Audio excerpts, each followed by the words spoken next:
Artoria Pendragon se quedó sin palabras, intentó hablar, lo hizo pero no le salió nada.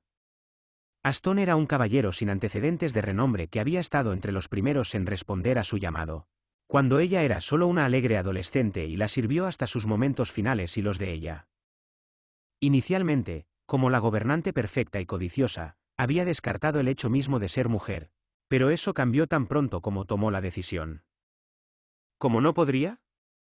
En la constante compañía de alguien como su caballero, que era irritantemente directo y tímido con la forma en que hablaba, era difícil no ser consciente de uno mismo. Aston podía engañar a alguien haciéndole pensar que un burro era un caballo. Artoria lo supo porque lo vio hacerlo. Habían sido compañeros desde una edad temprana y ella no era tonta, siendo consciente desde hacía mucho tiempo de sus sentimientos de admiración y adoración por ella, pero Artoria siempre había creído que eso era por el rey Arturo, no por Artoria.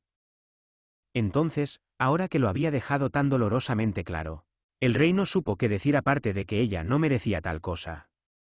Después de todo lo que le había hecho, realmente creía que no era así, pero él se negó incluso a eso. No le importaba. También sería mentira decir que eso no le dio ni una pizca de alegría. Cuando Merlín propuso que el rey necesitaba una pareja, Artoria no se mostró reacia a elegir a la persona que siempre había estado ahí para ella, en quien siempre podía confiar, pero el rey Arturo sí lo era, que un hombre se casara con un hombre iba en contra. El curso mismo de la naturaleza. Algo denostado, perseguido y repugnante. Y así se casó con Ginebra, bajo la identidad de que era rey de la tierra. Fue también entonces cuando encontró pruebas irrefutables de lo que ella deseaba. Admito que fue una de las experiencias más odiosas de mi vida cuando Gawain siguió gritando sobre la boda falsa. Aston sintió que ahora que había dicho tanto, no tenía sentido guardarse esos pensamientos para sí. Cerró los ojos por un momento, recordando que había querido quemar Camelot, pero se calmó con los esfuerzos combinados de Gareth y Lancelot. Algo que el rey Arturo nunca llegó a saber. Me dolió cuando no hiciste un berrinche como lo habrías hecho. Esa fue la respuesta de Artoria. Fue mucho más doloroso verlo simplemente inclinarse y despedirse que hacer un berrinche sin rodeos y gritar blasfemias como solía hacer. Incluso había estado preparada para que él tal vez la golpeara o arrojara su armamento. De esa manera al menos habría aliviado el sufrimiento aunque fuera un poco. Aston frunció los labios, desviando ligeramente la mirada. De hecho había hecho un berrinche. Pero no frente a ella, quizás nunca te enteraste de esto, pero casi hago un donut con la reina. Luego se dio cuenta de que la mujer no tenía la culpa en absoluto, ya que se vio obligada a hacerlo por algo voluble llamado destino. Ella nunca tuvo la intención de que el suyo fuera un matrimonio por amor, sino que solo expresó tristeza cuando vio su indignación. Donut. Artoria quería hacer un puchero ante eso, pero solo pudo esbozar una débil sonrisa. Estaba intentando distraerla de su dolor mencionando sus propios platos. Era cierto que cuando la sobornaban con ellos, olvidaba momentáneamente su propia posición. Por supuesto, ambos compartían el entendimiento de que incluso si lo hubieran deseado, la suya era una historia que simplemente no podía tener un final feliz, en una era en la que ambos debían estar en una posición en la que uno estaría por debajo. El otro, donde su unión sería rechazada y rechazada, contraproducente para los ideales que compartían. Mi rey, resulta que estamos en una era diferente, considerada nada más que cuentos de hadas. Creo que esto es una bendición. Nunca esperó encontrarse con ella aquí, incluso dudaba que se encontraría con un compañero caballero en la guerra, pero no podía decir que eso no le disgustara ni un poco. Pero debo preguntar, ¿tienes un deseo? Artoria asintió, sin importarle cómo rozaba su frente contra su armadura. Yo desharía mi regla. Hizo una pausa para respirar mientras sus lágrimas se secaban, para que alguien mejor pueda ocupar mi lugar. De esa manera, sus errores serían corregidos.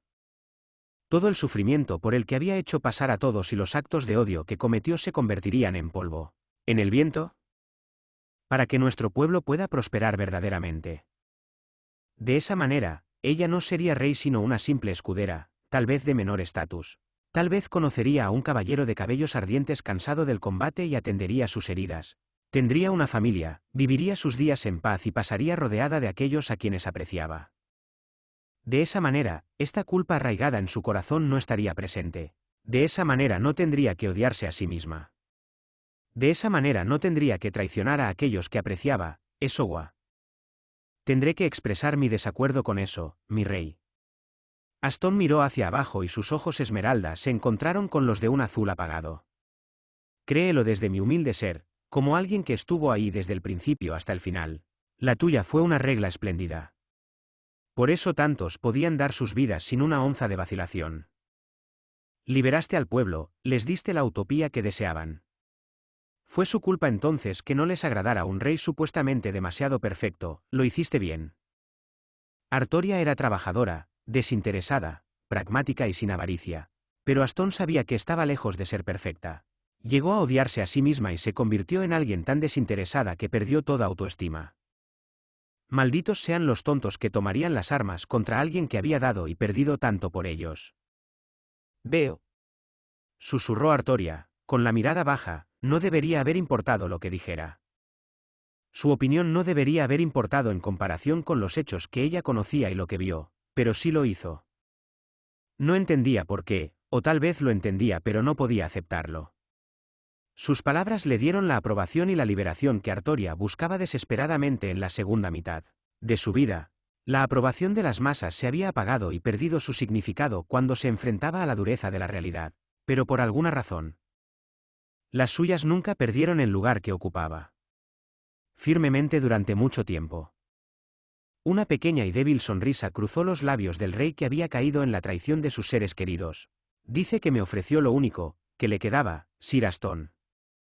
Pero también había recibido algo igualmente valioso a cambio, ¿no? Era innegable. El dolor que sintió ante su cadáver, chocando con su hijo bastardo, era algo que Artoria nunca olvidaría, incluso si era algo que nunca deseaba volver a experimentar. Aston sonrió, complacido con el significado detrás de sus palabras y abrazó su cabeza con una mano. Mirando la hermosa luna en el cielo, es una nueva era, mi rey. Supongo que no sería tan malo aprovecharla. El hecho de que nadie espera nada de dos viajeros. No debería. Aunque Artoria sabía que no podía olvidar el odio hacia sí misma y la culpa profundamente arraigados, lo intentaría, por el bien del caballero que permaneció a su lado hasta el final.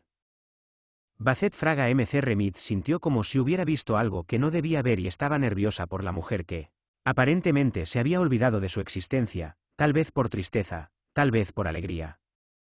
Se paró cerca del igualmente confundido Siro Emilia con ambas manos detrás de su espalda, incluso cuando sus mejillas se sonrojaron y el calor subió a su rostro. Este resultado era algo que no esperaba pero la alegró de todos modos. Estaba feliz de que su sirviente al menos fuera reconocido por alguien porque era un héroe, incluso si los libros lo describían como un monstruo que solo conocía la matanza. Yoyuemem. ¿Qué está pasando aquí? El otro maestro, Siro Emilia, no compartió su silencio comprensivo y finalmente hizo la pregunta que había estado en su mente durante bastante tiempo. Una chica salió de una explosión de luz, le preguntó si él era su maestro. Salió corriendo y luego fue testigo de lo que quizás fue un final feliz para una historia trágica.